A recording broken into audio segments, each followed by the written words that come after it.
Yesterday, Sayadaw mentioned that when seeing arises, we note it as a whole, and we make effort to reach the object, we aim, and when sati is sustained, mindfulness is sustained, then the mind falls on the object of observation, and the obsessive kilesas, pariyotana kilesas, can't arise. They subside. As we continue to note time and again, if we do this many times, we gain practice, we become skilled and adept, and we can hit the object every time.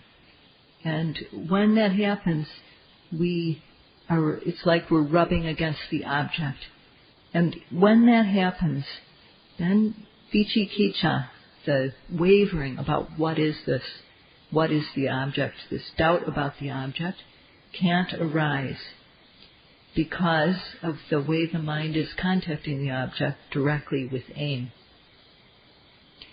And in this moment also, we know what there is to be known correctly.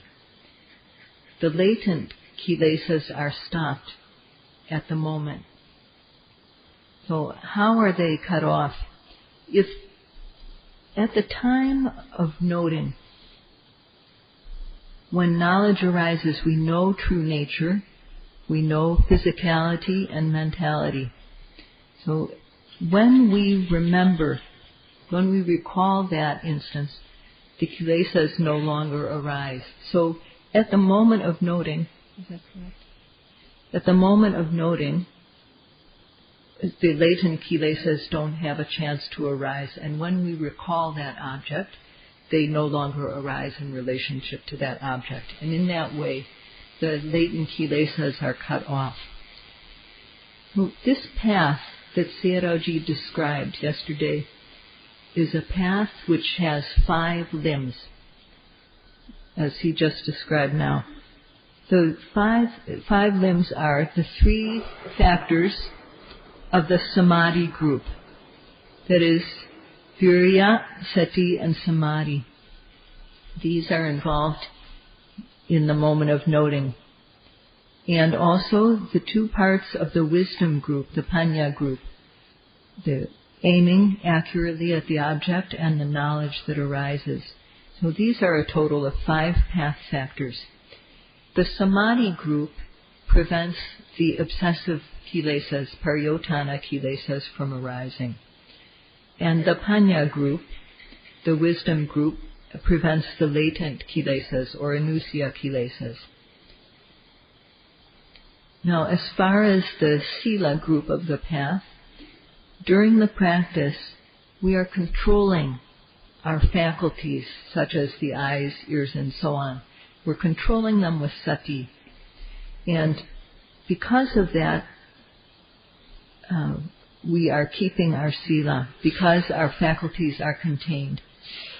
Another way of looking at it, this part of the sila group is right speech, right action, and right livelihood.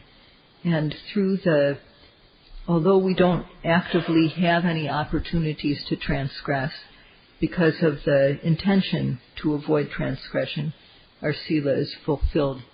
So with the sila group, that brings the total of path factors to 8. So when all 8 path factors are involved in our practice, due to the sila group, the gross transgressive kilesas don't have a chance to arise.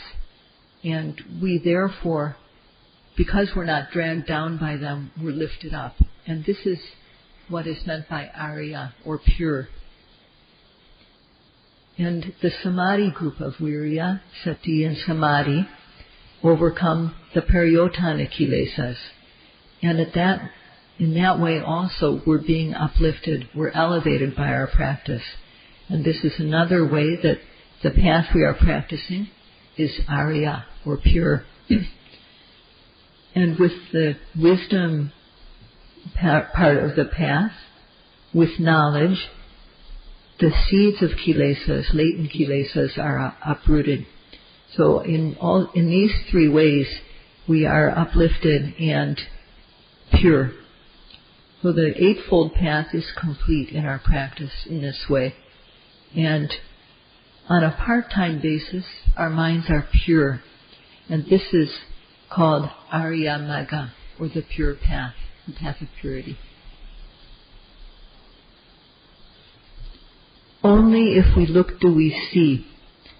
And the way we look at something, what we see depends on how we look. So if we look correctly, then what we see will be correct. And if our seeing is correct, then what we come to know will be correct. So Sayadaw would like the yogis to think about this. So starting with the rising and falling, noting every arising object, seeing, hearing, tasting, touching, bending, smelling, touching, bending, stretching, to note the present nama and rupa. Do we make the effort time and again to note the presently arising physical, mental object that is there? This is the yogi's work. There is nothing else besides observing what arises in our mind-body at the present moment with aim and effort. If a yogi has any other type of activity going on, then the noting will not be continuous. And if the noting is not continuous, then the yogi will not make progress. The noting has to be continuous, observing one object after another with aim and effort. So when the noting is not continuous, over time there's no difference in what the yogi comes to see. And that yogi can become chronically a yogi, a chronic yogi. So if a yogi is involved with any other type of work besides just noting the presently arising object, that amounts to having disrespect for oneself, first of all. And second of all, lack of respect for the Dhamma. And third of all, one might come to abuse the other yogis and also abuse the center. So Sayadaw reminds us to be a true yogi.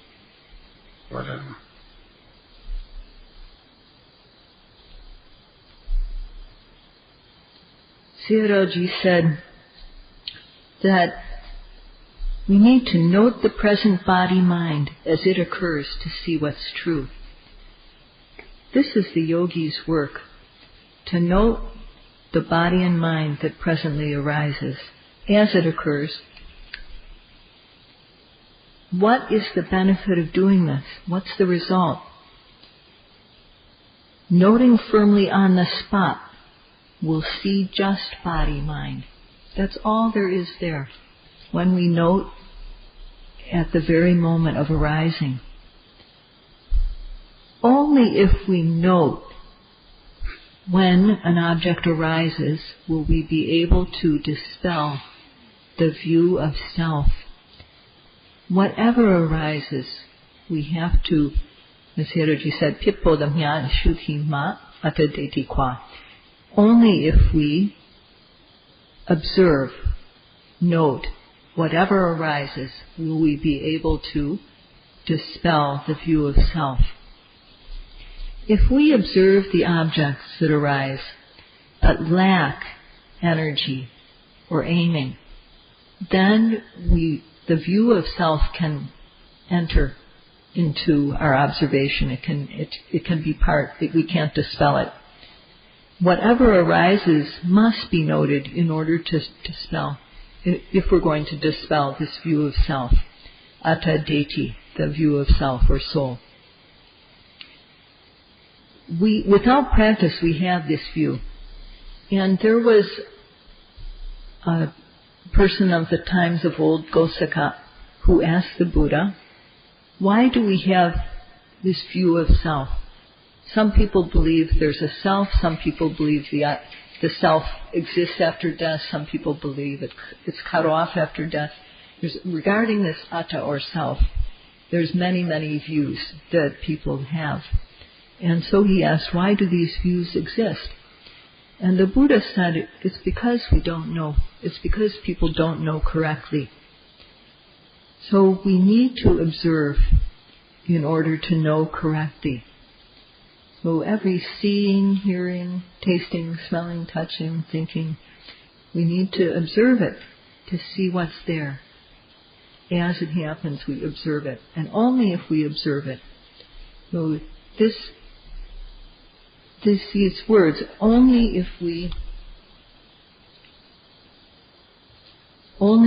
observe it, express a condition that has to be fulfilled for the result to occur. So if we want the mind to be collected, which once the mind is collected, knowledge can develop, then we need to observe in the method described. So the condition necessary for collectedness of mind and knowledge to arise is noting the arising object as it arises with aim and effort. Only if that condition is fulfilled will collectedness of mind and knowledge arise. When our minds become collected and we know clearly there's just physicality and mentality occurring in a moment, then we see directly. All that's there is physicality and mentality. There's no self to be found. And when we see directly, the view of self is weakened, and although it's no longer there, but it's not permanently uprooted yet until we come to the realization of first path. But in the moment, it just no longer exists. So what is really apparent, this mind and body that is really there, the objects and faculties, the objects that arise at the six sense doors, this is called Sakkaya. What we experience at the six sense doors is Sakkaya. This is the really existing group of physicality and mentality. In a moment of everything that we experience, there's a group of physicality and a group of mentality. And if we don't note this as it happens, if we don't note each experience as it happens, we'll think there's a self. When we know what's really there, our concept about it disappears. This dispelling of the concept or view of self only occurs when we become a Sotapanna. But in the meantime, we have to work to weaken this view.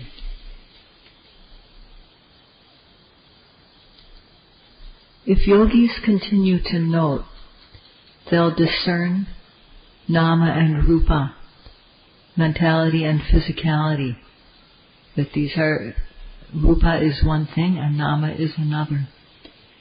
And from there, if yogis continue to note, they'll see how these two are related as cause and effect. For example, seeing consciousness. Seeing consciousness arises due to causes. So does hearing, tasting, touching, smelling and thinking. These arise due to causes. These are results. And Sayadaw mentioned, for example, seeing consciousness. Seeing consciousness depends on the eye. There must be an eye, and the eye must be healthy, so that it can, otherwise, if the eye is not healthy, then the seeing will not arise, will be blind. So only if we have a healthy eye, and only if there's a visible object. Those two things are necessary for vision or seeing consciousness to arise. Therefore, the cause for seeing consciousness is the eye and the visible object, and the result is seeing consciousness. In a moment of noting, when we see this clearly, that we see that the consciousness, seeing consciousness, is caused by the two physicalities, the I and the form. It's not, it doesn't happen without cause. It happens because of a cause. And seeing that this seeing consciousness arises due to a cause is not without cause. We uproot the view of ahetuka detti, which sees that things arise without a cause. Further, when we note seeing in the moment of seeing, we see that seeing consciousness arises due to relevant causes. So if we don't note seeing at the moment of seeing, we'll think either it arises without a cause, or it happens for some other reason than the true reason. We'll think, for example, we see because a creator made us see. And this second type of view is called visamahetuka detti, which is translated as the fictitious view of fictitious cause, the view of incorrect cause. So if we see, when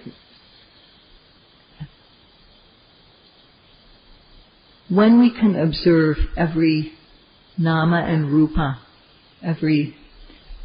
when we can observe every arising object, we see it clearly as nama rupa. We see clearly the mental and physical aspects. And as we note this, we see clearly how they are related by cause and effect. If we don't do this, then we will have the view of creator. But if we do, when we see how how the mind and body are related by cause and effect, we uproot the view of a creator.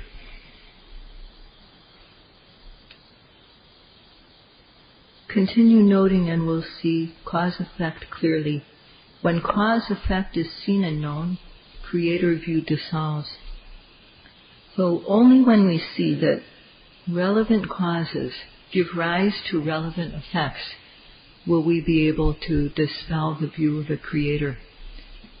So when in our practice, when we come to see the cause and effect relationships, we see that this effect comes about because of this cause.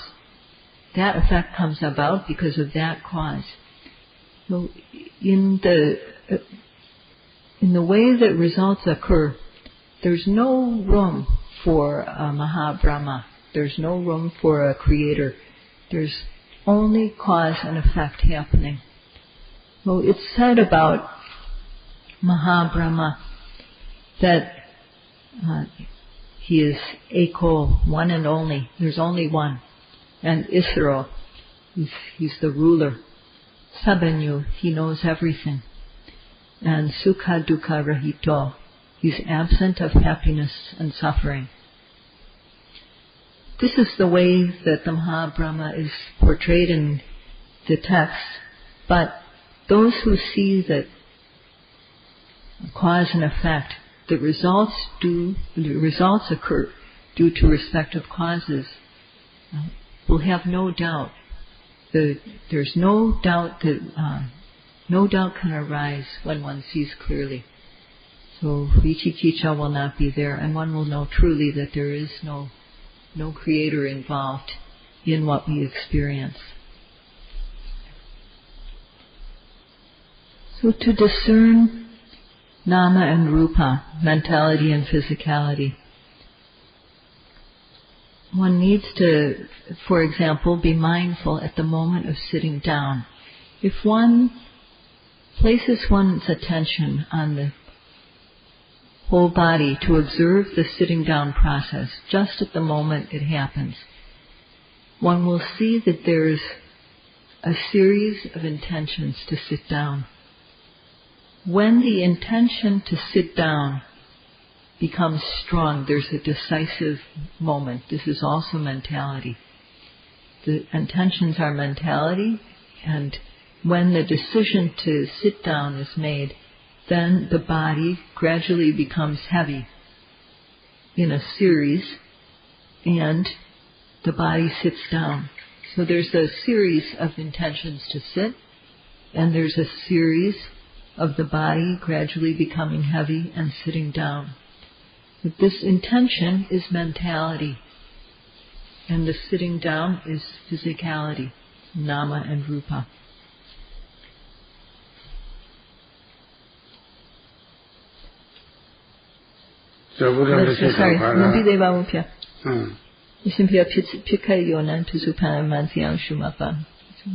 When noting firmly on the spot, we'll see just body and mind when it happens. So one has to note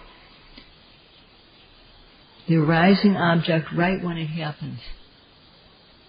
And as we do so, sometimes our mind will notice the intention, the mentality, and sometimes our mind will fall on this sitting process. We'll notice the physicality. We'll notice one or the other. If from there we continue to observe, we come to see that intention causes sitting down. Intention is the cause, and due to the intention, the sitting down process happens.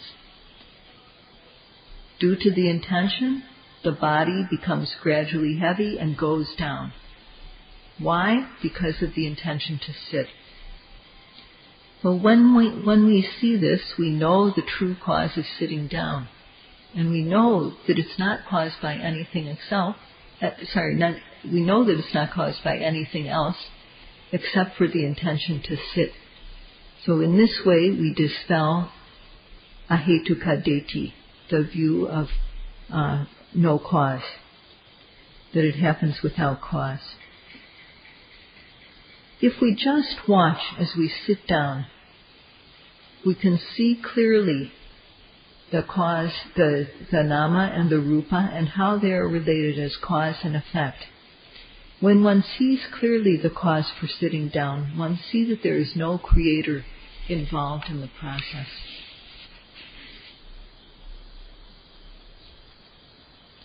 The question the hermit asked the Buddha is relevant to the yogis.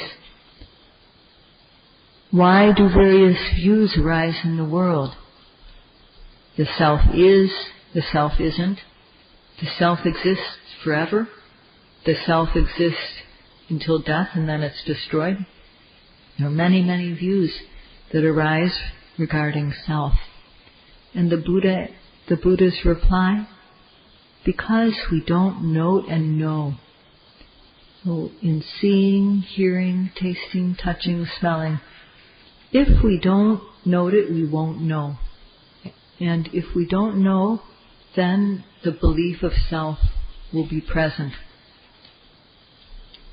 So look at whatever arises as it happens.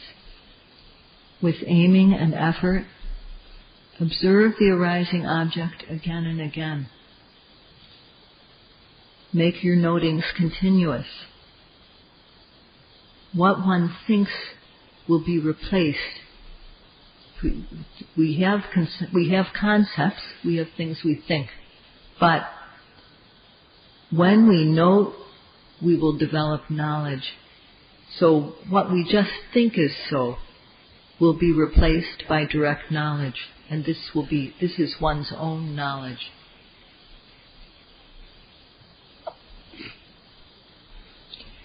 The practice of satipatthana, which we're doing here, is a job that is to be done respectfully, carefully, without rest.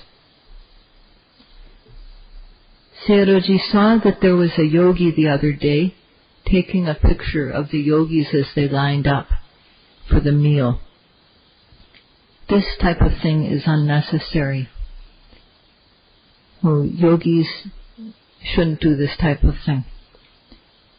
The teachers love the yogis who give priority to their work and who can tell them clearly what happens when they note the object. So this practice of Satipatthana is the most important thing. It can bring great benefit, and Sayadaw urges all of us to become familiar with the practice, to do the practice respectfully, carefully, continuously, and he said that he can't imagine why anyone would give priority to anything else. So that's all he has to say.